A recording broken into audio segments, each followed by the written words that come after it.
சென்னையில் நீலாங்கரியை சேர்ந்த ஒரு பெண்ணுக்கு ஒரே பிரசவத்தில் 2 குழந்தை பிறந்திருக்கு, ட்வின்ஸு. பிறந்து 42 நாள் தான் ஆச்சு. அதில் ஒரு குழந்தைய பெத்த தாயே 4வது மாடியிலேருந்து விசிறி கீழே போட்டு கொலை பண்ணியிருக்கா. அவள் தான் கொலை பண்ணியிருக்கான்னு அவளுக்கு தெரியும்.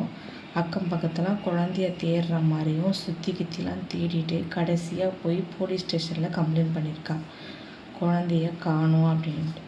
போலீஸ் விசாரணையில் தனியாக அங்கங்கே வச்சு என்னென்ன பண்ணணுமோ எல்லா விசாரணையில் இவ தான் கொலை பண்ணா அப்படின்னு தெரிஞ்சதுனால இவளை கூப்பிட்டு விசாரிக்கும் போது அவள் சொன்ன விஷயம் என்ன தெரியுமா?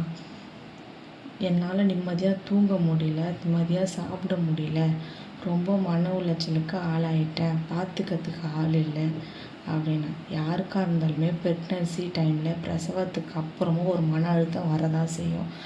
அதுக்காக பெத்த குழந்தைய மாடியிலேருந்து தூக்கி போட்டு கொலை பண்ணுறது நியாயமா?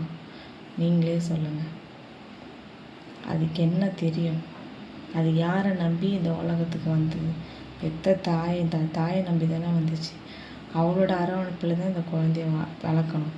அதை விட்டுட்டு இவளுக்கு முடியல அப்படின்றதுனால அந்த குழந்தைய மேலேருந்து கீழே போட்டுட்டு சாவடிச்சிட்டேன். காக்கா கூட காக்கைக்கும் தன் குஞ்சு பொன் குஞ்சுன்னு சொல்லும் பார்த்தீங்களா? அது கூட தன்னோட குஞ்சை யாராவது எடுத்துருவாங்களான்னு சொல்லிட்டு அந்த பக்கம் போகும்போது வரும்போது நம்மளை கொத்துறதுக்கு கிட்ட வரும். நம்மளுக்கே அது பயமாக இருக்கும்.